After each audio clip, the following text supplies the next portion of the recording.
지난 시간에는 일본의 성장, 이 급격한 성장이 남들의 기적이라고 불려질 만큼 이런 성장이 있었는데 그것은 꼭 일본인들의 실력만은 아니고 국제적인 질서, 예를테면 한국전쟁이라든가 아니면 주변국의 약체라든가 이런 것 때문에 일본이 얻은 신풍 또는 행운이었다고 이런 말씀하셨죠? 네, 그런 부분이 강했다. 아마 상당히 설득력 있는 것 같습니다. 네. 이번 시간에는요, 또 하나 제가 질문을 드리는데 일본 그러면 많은 사람들이 떠올리는 것이 있어요. 이건 미쓰비시는 300년 된 거고요. 예. 미쓰비시는 100년이 넘었어요. 예. 벌써. 그리고 저도 일본을 다니다 보면 라면집에 가면 그 라면집에 대해서 어마어마한 평가를 해줬습니다. 그리고 한국 사람들 일본 그러면은 일본은 장인 정신이 강해. 예. 이것이 일본을 성공시킨 힘이야. 예. 그리고 우리에게 본받을 것을 요구하거든요. 예. 저도 그런 측면이 있다고 생각해요. 예. 그런데 정말 일본 사람들이 이렇게 장인 정신이 강할까? 예. 두 번째는 이런 일본의 장인 정신이 일본이 지금 이렇게 빠르게 성장하는데 큰 역할을 했을까? 네. 그리고 지금 일본인들은 장인 정신을 그대로 갖고 있을까? 네. 이런 의문들이 생기더라고요. 그렇겠죠. 네. 저도 이제 일본의 장인 정신을 상당히 높게 평가하는 얘기를 많이 듣고 나도 그렇게 생각해 왔어요. 네. 근데 지난번에 어느 내가 영상을 하나 찍었는데 댓글에 이런 글이 올라왔어요.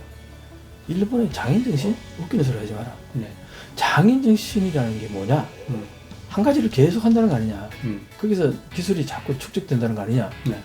일본은 신분사회였다는 거예요. 네. 신분사회가 너무 오래되다 보니까 이동이 안 됐다는 거예요. 그럼 뭐 대장장이 했던 사람은 대대손손 대장장이 해야 되고 뭐 예를 들어서 여관 경영하는 사람은 대대손손 여관 경영하고 그러니까 한마디로 말해서 신분의 이동이라든가 이런 것들이 원천적으로 봉쇄돼 있었다는 거예요. 사회적으로. 그리고 그게 우리 같은 경우도 옛날에 그런 게 좀 있었지만 우리는 역사적인 그 환란으로 인해가 그런 것들이 다 파괴되고 뭐 단절되고 부서지고 하는 것들이 많잖아요.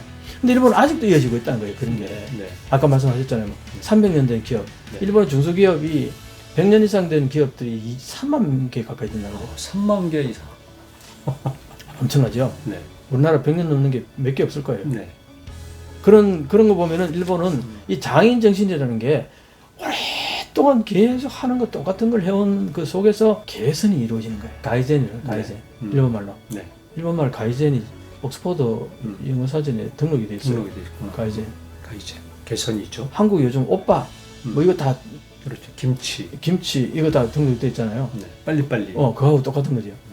그만큼 이제 일본의 과거에 경제가 잘 나갈 때는 가이젠, 개선이라는 게 엄청난 힘을 발휘했거든요. 조금씩 이제 좋게. 네. 그게 장인 정신인 거죠. 네. 장인 정신이라는 게 한 가지 이렇게 계속 하다 보면 기술도 조금씩 늘고 네. 새로운 거 조금씩 더 네. 기술을 좀 업그레이드 시키고 이런 것들이 요걸 개선이라. 그래서 그러니까 일본의 대표적인 장인 정신을 대표하는 게 일본도 아닙니까? 일본도. 네. 일본도 그렇죠. 일본도는 기가 막히다고 우리 많이 하죠. 네. 그 일본도는 결국은 이 대장장의 선봉 기술, 네. 그 다음에 그걸 이제 담금질 할 때 그 온도라든가, 그 다음에 약품 쓰는 거 뭐 이런 것들이 선조 때부터 시작해서 하나씩 그 좋은 거 여러 가지 다 시작해서 그게 일본의 소재 부품 장비가 뛰어난 이유가 이 바로 장인 정신하고 연결된다는 거예요. 그런데 산업사회까지는 그런 것이 먹혔던 거죠. 그렇죠. 그런 것들이 일본의 지금 현재 일본을 이렇게 한 건데 장인 정신은 뭐냐 하면은 하는 걸 계속 한다는 걸 전제로 하는 얘기잖아요. 네. 자, 새로운 거 나오면 누가 합니까? 네. 할 사람이 없어요. 그렇죠. 일본은 전부 다 자기 하는 일이 다 있어서 그 하나를 꿋꿋이 그냥 대를 이어서 한다 그러면 새로운 뭐가 떨어지면 누가 하냐 이거예요. 네. 그게 지금 새로운 뭐를 찾지도 않고 상황이 변해도 대응을 그건 내가 할 일이 아니다고 생각합니다. 그렇죠. 대표적인 게 AI, 인공지능, AI 쪽으로 이게 앞으로 미래의 먹거리가 될 어마어마한 사업일 텐데 일본에 AI 하는 사람이 누가 있냐고요. 그건 내 일이 아니다고 생각합니다. 장인정신 가지고 있는 사람들은 그거는 내가 하던 일이 아니야. 내가 할 일이 아니야 생각하는 거죠. 그래서 손정희가 일본에서는 AI에 대해서 AI를 할 수 있는 사람이 없다 이거야. 하려고 하는 사람이 없다 이거야. 그러니까 이게 장인정신하고 연결되는 겁니다 이게. 새로운 걸 추진하려고 하면 장인정신을 버려야 돼. 근데 한국 사람은 어떻습니까?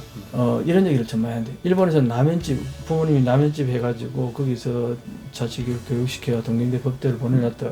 그러다가 이제 부모님이 이제 그걸 못하게 되거나 문을 닫게 되거나 아니면 돌아가시거나 이러면은 그걸 그 동대 법대 나온 애가 이걸 자기 하던 일 그만두고 여기 와서 이게 남의 집 이어 한다는 거 아닙니까? 네. 한국서는 어떡할까요? 나는 내가 라면집에 돈을 벌어서 너 서울대 법대 보냈더니 네가 왜 라면집을 해? 네. 너 인마 딴 거 더 멋진 거 해. 이렇게 나오잖아요. 네. 이게 한국하고 일본하고 전적으로 다르다는 겁니다. 이게. 이거는 정말 독특하게 나는 느꼈어요. 일본은 그 부모들이 했던 거에 대해서 그 이어서 한다는 거. 네. 그런 개성성이 강하죠. 그 개성이 굉장히 강하죠. 네. 그래 거기서 장인 정신이 나오는 거죠. 장인 정신이라고 할 것도 없어요. 이어서 한다는 거예요. 그냥 네. 이어서 하다 보니까 조금씩 더 좋은 그렇죠. 방법을 하다 보면 개선이 나오는 거고. 그게 일본이 현재 일본 사회를 이렇게 한 거란 말이에요. 네. 그런데 그게 중요하죠. 여기서 중요한 거는 이 장인 정신이 뭘 못하게 하냐? 디지털화를 못하게 하는 거예요. 네. 그 혁명을 못 일으키는 혁신을 못하는 거예요.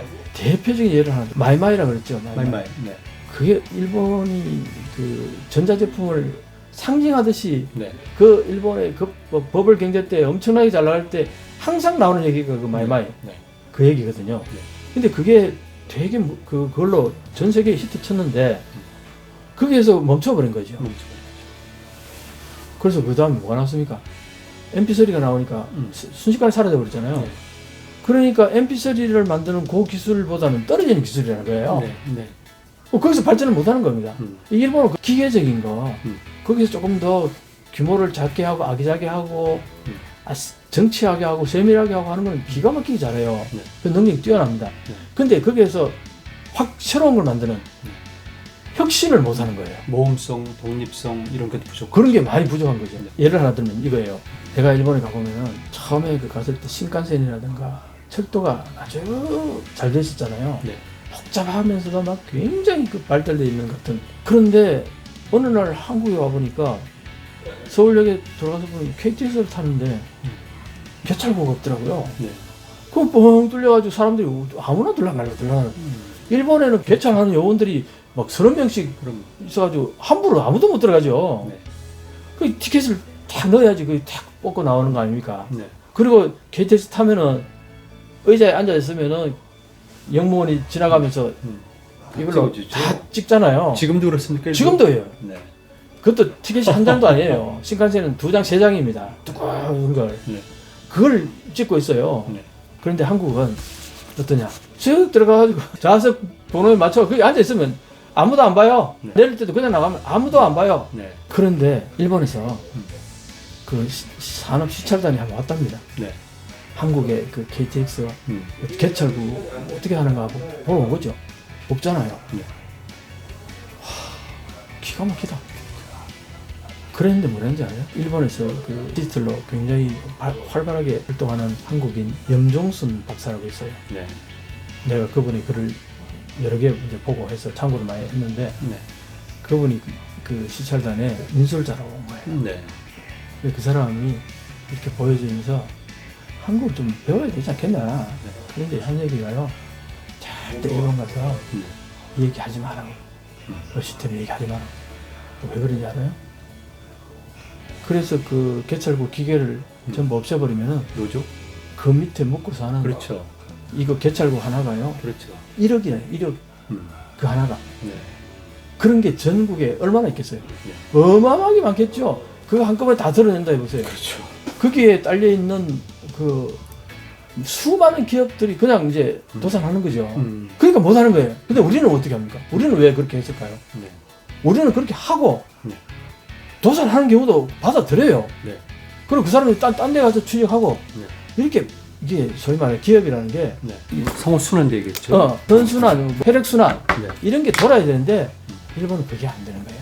그 모든 사회가 앞으로도 그 당분간은 그 장인정신하고 연결되는 겁니다. 그 개찰 기계가요 기가 막히게 탁 하는 거 그 기술을 예전에 일본 갔을 때 그런 거 보고 얼마나 놀랐습니까? 그러니까 얼마나 기가 막혀요. 선진적이다. 이제 지금은 반대가 됩니다. 티켓을 거꾸로 넣거나 바로 넣거나 딱 나올 때는 딱 바로 나온다. 그걸 엄청난 기술이라고 네. 자랑하고 그래요. 일본에서는 이게 안 변한다니까요.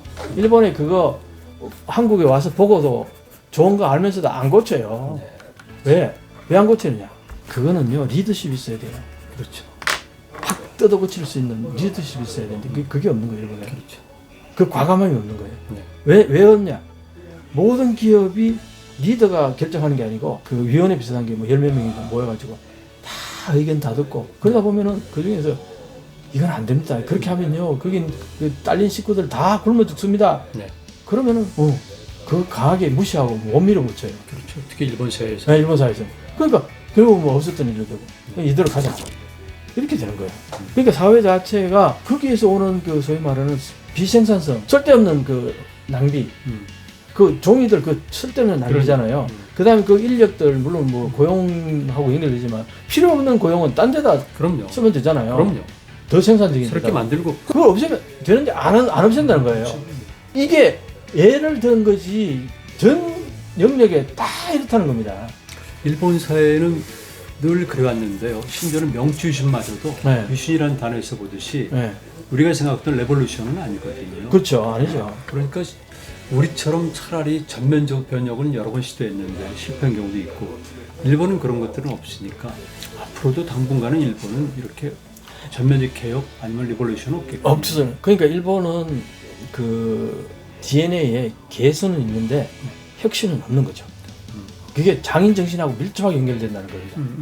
그 장인 정신이 긍정적인 측면이 과거에는 3차 산업시대에는 엄청나게 강했는데 4차 산업이라든가 디지털 문명에서 디지털 문명을 넘어가면서 이거 완전히 되는 거죠. 일본의 뒷다리를 잡고 늘어지는 정말 아주 일본을 망하게 하는 시스템이나 속도전이나 네. 사고나 모든 면에서 장애 요인이잖아요.